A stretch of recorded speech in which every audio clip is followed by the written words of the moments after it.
Bonjour à toutes et à tous, bienvenue dans ce nouvel épisode du Récap Crypto. Comme tous les lundis, vous le savez, on se retrouve ensemble sur la chaîne YouTube de Cryptost pour débriefer des principales actualités qui ont marqué la semaine passée dans le monde des crypto-monnaies. Et au programme cette semaine, même ceux d'entre vous qui n'ont pas du tout suivi l'actualité n'êtes certainement pas passés à côté de celle-ci, de cet événement très important, très certainement l'un des événements les plus importants de l'histoire des crypto-monnaies. Et puis de loin, l'événement le plus important de l'histoire d'Ethereum, je parle bien entendu de The Merge qui a eu lieu la semaine dernière. On reviendra bien sûr dans cet épisode sur la chronologie autour de The Merge, les dernières heures et les derniers jours qui ont précédé cet événement et puis toutes les autres actualités autour de cet événement. Donc ça occupera évidemment la quasi-totalité de cet épisode, mais je vous réserve une petite rubrique à la fin dans laquelle on parlera de toutes les autres actualités qui ont marqué cette semaine. Donc restez bien jusqu'à la fin si vous voulez en savoir plus sur toutes ces autres actualités. Bref, je vous propose qu'on rentre sans plus tarder directement dans le vif du sujet. C'est parti!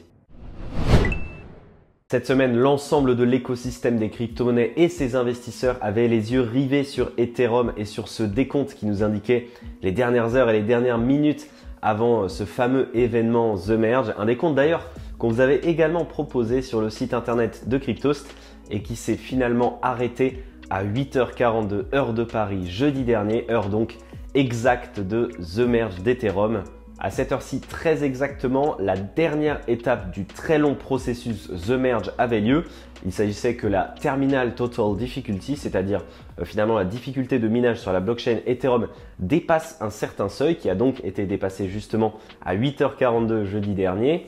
Cela marquait également la fusion entre la Beacon Chain qui fonctionne sur le consensus de Proof of Stake avec le Mainnet d'Ethereum qui fonctionnait sur le consensus de Proof of Work. Et donc évidemment à cet instant, les mineurs d'Ethereum ont cessé de recevoir des récompenses pour la production des blocs et ont passé le flambeau aux validateurs d'Ethereum et donc aux stakers d'Ether. Mais alors qu'est-ce qu'il faut retenir de cet événement? Eh bien tout simplement que tout s'est passé comme prévu, tout s'est correctement passé, sans accroc, sans problème. Et ça peut paraître banal de le préciser, mais c'est extrêmement important au vu notamment de l'ampleur technologique que représentait cet événement. Une transition d'une telle blockchain comme Ethereum depuis un algorithme de consensus vers un autre, c'est une grande première historique et elle s'est correctement passée. Je ne vais pas rentrer non plus trop dans le détail technique sur qu'est-ce qu'il s'est passé finalement, ni même sur l'impact que cela pourra avoir sur l'avenir d'Ethereum ou sur l'avenir de l'ensemble de l'écosystème des crypto-monnaies en général. Je vous invite à consulter la vidéo qu'a sortie Valentin en début de semaine dernière justement à ce sujet. Elle est extrêmement complète et elle vous permettra de répondre à toutes ces questions et à toutes vos autres questions sur ce sujet. Donc vous avez le lien en description, je vous invite vraiment à la consulter. Alors on reste sur le sujet du merge, mais on va parler d'une autre actualité qui a fait énormément de bruit sur les dernières semaines et notamment sur la toute dernière semaine, les dernières heures avant The Merge. C'est un événement d'ailleurs qu'on a couvert la semaine dernière dans un dossier exclusif sur Cryptost. C'est le hard fork de la blockchain Ethereum appelé ETH-POW, Ethereum Proof of Work. Alors évidemment, vous vous en doutez, la transition d'Ethereum vers un consensus de type Proof of Stake apporte énormément d'avantages, mais ce n'est pas du goût de tout le monde et notamment évidemment des mineurs historiques d'Ethereum. Et en effet, les mineurs voyaient leurs récompenses liées au minage être réduites complètement à zéro et donc toute leur machine de minage devenir complètement obsolète. C'est pourquoi ils ont décidé tout simplement de se réunir ensemble et de lancer le projet Ethereum POW, un projet de hard fork de la blockchain qui contiendrait encore le code originel d'Ethereum et donc qui permettrait de continuer à fonctionner sur le consensus de type Proof of Work. Sauf que, évidemment, eh bien, nous, on vous a donné tous les détails à ce sujet dans notre dossier exclusif sur Cryptost et on vous expliquait tout simplement pourquoi ce projet était littéralement voué à l'échec et pourquoi aussi il fallait vous montrer très vigilant à ce sujet. D'ailleurs, pour ceux qui souhaitaient justement essayer de trader l'événement, on vous expliquait qu'il était peut-être intéressant, une fois n'est pas coutume, de stocker temporairement ces Ethers sur des plateformes d'échange centralisées comme FTX qui acceptaient justement, qui supportaient ce hard fork de la blockchain. Et justement, quelques heures seulement après The Merge, eh bien, tous les détenteurs d'Ether sur FTX ont reçu un équivalent en ETHW, le token du projet ETH-POW, Ethereum POW, donc ce hard fork dont on parle. Sauf que, eh bien, évidemment, vous vous en doutez, au moment de l'airdrop, ce token ne valait que 40 $ et il a continué de dégringoler pour valoir, à l'heure où je vous parle, à l'heure où je tourne cette vidéo, un peu moins de 10 $ seulement. On enchaîne avec une actualité un petit peu farfelue mais véritablement intéressante, vous allez voir.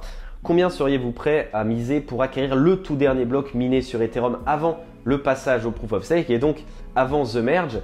Et oui, car il est possible de l'acquérir sous la forme d'un NFT. C'était le projet de Vanity Blocks qui a voulu immortaliser ce moment historique. Et pour ce faire, eh bien, il a fallu s'assurer que le tout dernier bloc ne contenait qu'une seule transaction, la transaction du mint du NFT. Pour cela, il a fallu débourser 30,2 Ethers, soit environ 50 000 $ au moment de la transaction. Pourquoi 30 Ethers? Parce que c'est la limite de gas autorisée par bloc. Et cela a donc assuré au créateur du NFT d'être seul sur ce bloc. Alors pour l'anecdote, il a quand même fallu un mois complet de travail à Vanity Blocks pour venir à ses fins et mener correctement ce projet. Un projet quand même relativement exceptionnel et amusant, il faut le reconnaître. Et d'ailleurs, le taux de réussite de ce projet était estimé à seulement 15% parce qu'il fallait évidemment se battre avec tous les autres mineurs qui voulaient miner ce dernier bloc, évidemment. Bref, si vous souhaitez acquérir ce NFT, sachez qu'il est disponible sur OpenSea et que la meilleure offre pour le moment s'élève à 20 Ethers. Bon, bref, voilà, comme vous avez pu le constater, la semaine dernière a été quand même majoritairement portée sur The Merge et toutes les actualités qui gravitaient autour de cet événement. Évidemment, il y a eu beaucoup d'autres actualités que vous pouvez quotidiennement suivre sur le site internet de Cryptost. D'ailleurs, évidemment, on continuera à traiter les actualités qui porteront sur The Merge, toute la suite, tout l'avenir pour Ethereum. Bien entendu, donc continuez à suivre nos réseaux sociaux et notre site internet pour ne pas manquer tous les derniers articles. Bref, la semaine dernière, voilà, évidemment, il y avait aussi d'autres actualités. On va revenir dessus dans cette dernière rubrique du récap crypto. Alors voilà, la semaine dernière, on a eu le retour de Do Kwon. Est-ce que vous vous souvenez de Do Kwon? On en a parlé énormément ensemble dans les derniers épisodes du récap crypto et même sur les live Twitch à l'époque. Do Kwon, c'est le cofondateur de la blockchain Terra, blockchain qui s'est effondrée il y a quelques mois de ça avec son stablecoin UST et son token Luna. Vous vous en souvenez très certainement et on ne va pas revenir là-dessus. Bref, toujours est-il que Do Kwon est actuellement visé par un mandat d'arrêt en Corée du Sud. Il risque très gros pour tout ce qu'il a fait. Alors, on vient de parler de Terra, eh bien, c'est pas terminé. Vous vous souvenez des deux tokens, le Luna et le Luna classique, issus du fork de la blockchain qui avait été légèrement imposé par son cofondateur Do Kwon justement il y a quelques mois. Eh bien, tout porte à croire que rien ne va pour cet écosystème dont plus personne ne parle depuis maintenant plusieurs semaines. Et justement, d'ailleurs, il y a encore d'autres actualités qui continuent à l'enfoncer, comme celle dont je viens de vous parler à l'instant. Eh bien, sachez que sur le marché des crypto-monnaies, en tout cas, tout semble aller pour le mieux dans cet écosystème. Les deux tokens, Luna et Luna Classic, viennent d'imprimer un x3 littéralement sur la semaine dernière. On ne comprend pas d'où ça sort, mais c'est comme ça. Nouveau rebondissement dans l'affaire Elon Musk et Twitter. Et oui, encore une autre affaire dont tout le monde avait littéralement oublié l'existence. Pour rappel, Elon Musk avait prévu de racheter Twitter pour plus de 50 milliards de dollars, mais il s'était ravisé quand il avait remarqué qu'il y avait des bots sur l'application. Bref, toujours est-il qu'aujourd'hui, eh bien, les actionnaires de Twitter ont voté pour que Elon Musk aille au bout de son projet et qu'il rachète Twitter, sauf que lui, il ne veut toujours pas.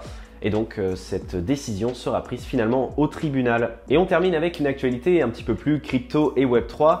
Quoique, à l'occasion de la Binance Blockchain Week la semaine dernière qui se tenait à Paris, Binance a annoncé que BNB Chain s'associait avec Google Cloud pour aider au développement des nouveaux projets du Web3. Annonce assez étonnante quand on sait que Google est quand même l'un des mastodontes du Web2.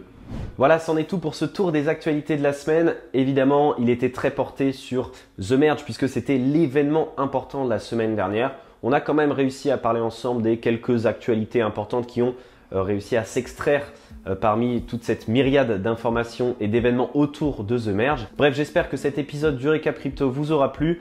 Si vous voulez en savoir plus sur l'impact qu'aura The Merge sur le marché des crypto-monnaies et sur le cours de l'Ether, n'hésitez pas à retrouver la vidéo de Vincent Gann demain qui vous fera une analyse portée justement là-dessus.